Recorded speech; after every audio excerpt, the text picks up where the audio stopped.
मध्य प्रदेश में विधानसभा चुनाव से पहले कांग्रेस ने सीधी जिले से आदिवासी स्वाभिमान यात्रा की शुरुआत कर दी है। सीधी पेशाब कांड के बाद लगातार प्रदेश सहित देश में आदिवासियों के साथ अन्याय और अत्याचार के बैक टू बैक मामले सामने आए हैं, जिसे इस यात्रा के माध्यम से भुनाकर कांग्रेस आदिवासियों को भाजपा के पाले में जाने से रोकने का प्रयास कर रही है। 23 जुलाई को कांग्रेस की आदिवासी स्वाभिमान यात्रा अनूपपुर जिले से होते हुए डिंडौरी पहुंची, जहां पर यात्रा का नेतृत्व कर रहे मध्य प्रदेश युवा कांग्रेस के अध्यक्ष डॉक्टर विक्रांत भूरिया और आदिवासी कांग्रेस के प्रदेश अध्यक्ष रामू टेकाम ने रानी दुर्गावती की प्रतिमा पर माल्यार्पण किया। इसके बाद बस स्टैंड डिंडौरी में पहुंचकर आदिवासी नेताओं ने इस यात्रा को संबोधित किया। ये सीधी कांड ने, जो पेशाब कांड ने, इसने हमारी सबकी आत्मा को झंझोड़ कर रख दिया है। मणिपुर में हमारी बहनों को नंगा कर कर दौड़ा दौड़ा कर मार डाला गया है, उनके साथ बलात्कार करा गया है। पर चाहे वो मानपुर हो, चाहे वो मनावर हो, चाहे नेमावर हो, चाहे नीमच हो, चाहे मणिपुर हो, चाहे सीधी हो, चाहे सिवनी हो, चाहे गुना हो, इन सभी कांडों में अगर कोई एक चीज समान है तो वो भाजपा के लोगों द्वारा अत्याचार करा गया हो।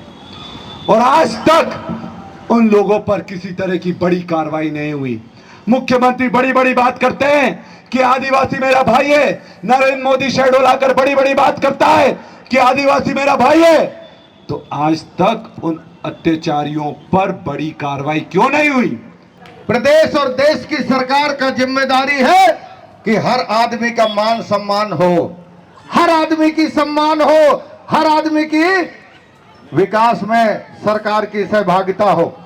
पर दुर्भाग्य के साथ कहना पड़ रहा है कि जब से भाजपा की सरकार आया है, देश के अंदर लगातार आदिवासियों पे अत्याचार बढ़ते जा रहा है, दलितों पे अत्याचार बढ़ते जा रहा है, पिछड़े वर्ग पर अत्याचार बढ़ते जा रहा है। भाजपा के लोगों को घमंड है, इतना घमंड है कि आदिवासियों के ऊपर भाजपा के नेता पेशाब कर रहे हैं, उनके मूड में पेशाब कर रहे हैं। आपको और हमको ये घटना सुन के बहुत कष्ट हुआ। मैं तो धन्यवाद दूंगा माननीय कमलनाथ जी को कि माननीय कमलनाथ जी, आपने आदिवासियों के सम्मान में जो कदम उठाया है, जो छोटे भाई रामू और डॉक्टर विक्रांत को भेजा है, ये सराहनीय कदम है और हम इसका सम्मान करते हैं।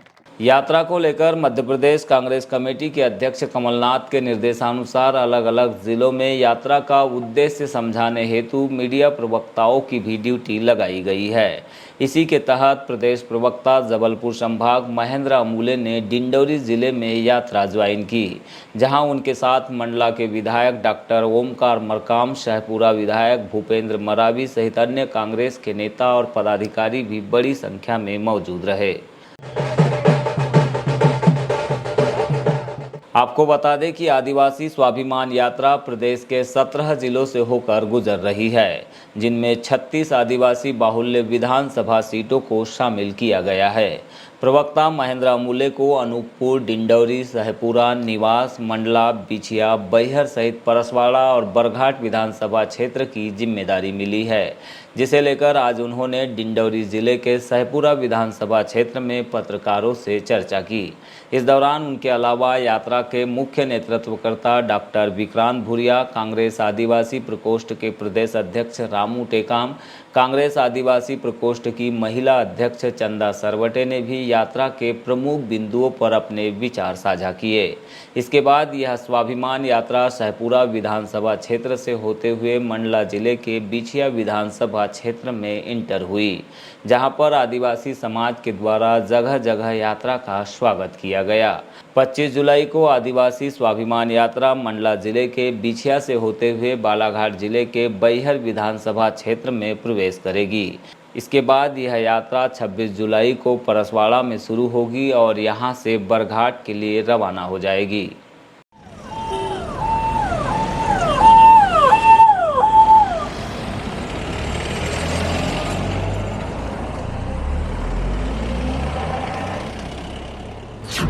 आदिवासी स्वाभिमान सम्मान यात्रा की ज़रूरत क्यों पड़ी? हाल की कुछ घटनाएं, मध्य प्रदेश में सीधी में जो घटनाक्रम हुआ, देश में मणिपुर में जो घटनाक्रम हुआ, वो सर्वविदित है। आदिवासी समाज मुख्यतः 5 महत्वपूर्ण चीज़ों के लिए जाना जाता है। एक, भूमि, लैंड। दूसरा, टेरिटरी, जो क्षेत्र विशेष। तीसरा, कल्चर, संस्कृति। और चौथा, सेल्फ आइडेंटिटी, जो मूल निवासी के तौर पर पूरे विश्व में प्रचलित है, जिसको हम स्वपहचान कहते हैं। और पांचवा, सबसे इम्पोर्टेंट, रिसोर्सेस, अर्थात संसाधनों पर अधिकार, जिसको लेकर पीसा कानून भी हाल ही में मध्य प्रदेश में लागू किया गया, परंतु उसके संशोधित फॉर्म की ज़रूरत है, जिस पर आपको हमारे डॉक्टर विक्रांत भूरिया जी, रामू टेकाम जी विस्तृत तरीके से बताएंगे। तो इस यात्रा का जो मुख्य उद्देश्य है वो मध्य प्रदेश की 21% आदिवासी समुदाय के बीच में स्वाभिमान, सम्मान और चेतना को जागृत करना है। और राजनीतिक यात्रा के साथ साथ ये मूल रूप से सामाजिक चेतना की यात्रा है। और इस यात्रा की सफलता देखने को मिल रही है। सीधी से अब तक यात्रा जिस उत्साह से आगे बढ़ रही है, और अगला पड़ाव हमारा मंडला, सिवनी, परसवाड़ा, बैहर, छिंदवाड़ा होते हुए 7 अगस्त को यात्रा जो है झाबुआ में समाप्त होगी। आदिवासी समाज के स्वाभिमान की लड़ाई है, आदिवासी समाज की सोच की लड़ाई है, आदिवासी समाज की पहचान की लड़ाई है। जिस तरह से पूरे मध्य प्रदेश में और पूरे देश में लगातार आदिवासियों पर अत्याचार बढ़ते चले जा रहे हैं, एक भी दिन ऐसा नहीं जा रहा जब आदिवासियों पर अत्याचार होने की खबर सबके सामने नहीं आती है। मणिपुर कांड में आप सब ने देखा किस तरह से हमारी बहनों का शोषण करा गया, तब भी केंद्र सरकार और नरेंद्र मोदी जी चुपचाप बैठे रहे। आपने सीधी कांड देखा, जिस तरह से बीजेपी के लोगों ने एक आदिवासी पर पेशाब कर दी, और बीजेपी के लोग जो वहाँ के विधायक हैं वो उसी व्यक्ति जिसने पेशाब करी उसको बचाने में लग गए। इससे पहले नेमावर कांड हुआ, जब हमारी 5 बहनों को, 3 बहनें, एक छोटा भाई और एक उनकी माताश्री को जिंदा गाड़ दिया गया। 2 महीने तक वो दर दर भटकते रहे, उनकी बहन भारती भटकती रही, उनने पद यात्रा निकाली, पर किसी ने सुनवाई नहीं करी जब तक कि हम लोग उसके लिए पूरी ताकत से लड़ाई लड़ने के लिए मैदान में नहीं आए। नेमावर कांड के बाद नीमच कांड में हमारे एक आदिवासी कन्हैयालाल भील को गाड़ी से बांधकर ज़मीन पर रगड़ रगड़ कर मार डाला गया, और बीजेपी का सरपंच मनोज का इसमें नाम आया। लटेरी कांड, विश्व आदिवासी दिवस 9 अगस्त के दिन ही लटेरी में जब कुछ आदिवासी अपने वन पर अधिकार के लिए वहाँ लकड़ी काटने जाते हैं, एक दाग का मरण का कार्यक्रम के लिए, तो वनकर्मी उन पर गोली चला देते हैं और उसकी मौत हो जाती है। साथ में गुना में जब खुद की ज़मीन की बात आती है, तब राम प्यारी बाई खुद की ज़मीन पर जब खेती कर रही होती है तो दबंग उसको सबके सामने आग लगा देते हैं, उसका वीडियो बना लेते हैं। सिवनी में बजरंग दल के कार्यकर्ता 2 आदिवासियों को पीट पीट कर मार देते हैं, और जो एसपी बजरंग दल के कार्यकर्ताओं के खिलाफ कार्रवाई करता है उसका ट्रांसफ़र कर दिया जाता है। मकसद बीजेपी का साफ है कि आदिवासियों को पूरी तरह से ख़त्म करना। और आदिवासी कैसे ख़त्म होंगे? जब उनकी पहचान को वो ख़त्म कर देंगे, और इसी पहचान की लड़ाई को हम लड़ रहे हैं। हम आदिवासी हैं, इस देश के मूल निवासी हैं।